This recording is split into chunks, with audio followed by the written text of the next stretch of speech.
theme parks to cruising. What are your thoughts this evening as we discuss the future of the cruise industry? Well, look, people want to return to the things that give them a sense of normalcy, and the ability to engage in leisure activity safely is part of what gives us a sense of normalcy about our lives. We're going to go back to doing the things that we enjoyed eventually. We're going to have to do them differently, and I think the industry's realized that. I'm part of a group providing public health advice to the cruise industry, or parts of it, and I've been engaged with Norwegian Cruise Lines, giving them some advice. I think there's things that they can do to dramatically improve safety on those ships, but getting back to what we said about the theme parks, it's going to turn on what the prevalence is of the infection in the population and what the fall looks like.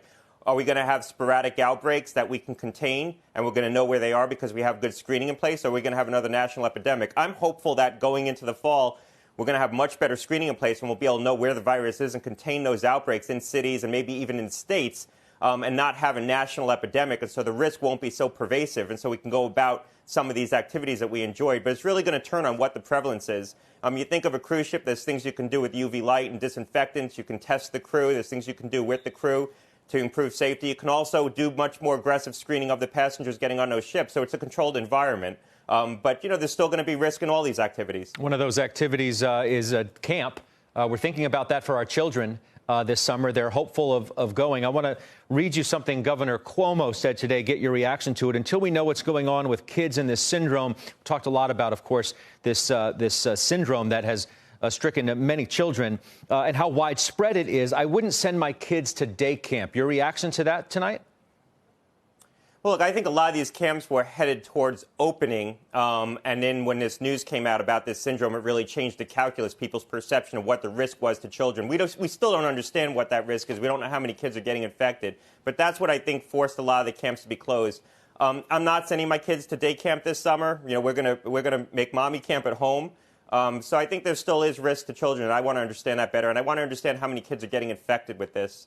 I want to turn to another issue, and then I'll come back to you, Dr. Gottlieb. Ricky Sandler of Eminence Capital. It's a large investment firm. He was on CNBC earlier today talking about herd immunity. Doctor, I want you to listen to what Ricky Sandler told our David Faber. We can talk about it on the other side.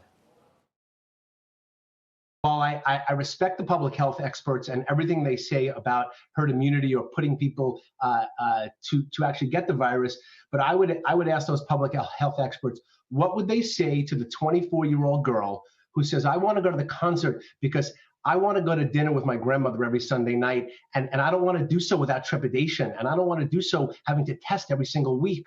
What about her rights? So we all who are healthy believe like we don't have a particularly large chance of dying this year, and getting COVID does not materially change those probabilities. All right, Dr. Gottlieb, how do you address Ricky Sandler's point tonight?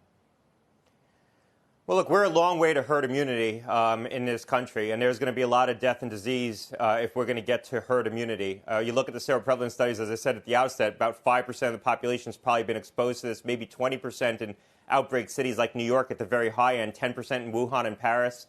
And you look at all the death and disease that's accrued just with those small numbers, relatively small numbers of people infected. If we just let this run rampant across the population, we're going to have a lot of death and disease and need to be prepared for that. And I don't think the American people are.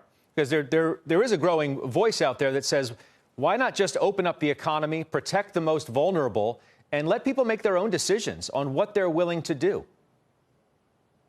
Well, look, I don't think it's that easy. You can't just tell people above a certain age or with comorbidities that they have to stay home and everyone else can go out. When you start accruing the number of people who have comorbidities that make them susceptible to this, it's a very large number of Americans, people who have diabetes, heart disease, pulmonary disease. When you start adding up those numbers, it's a lot of people. And so I don't think it's that simple. You look at Sweden, everyone says Sweden's doing this right.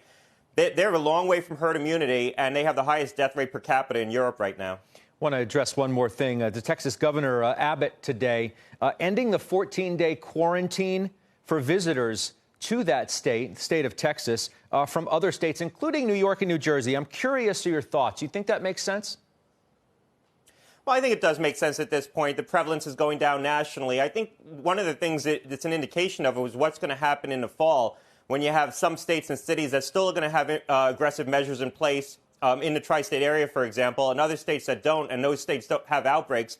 Are you going to start to see intra-country restrictions on travel, people getting screened when they come off planes from certain airports. I think you're likely to see some of that behavior between states. We already saw it a little bit during this go-around. I think it's likely to happen in the fall.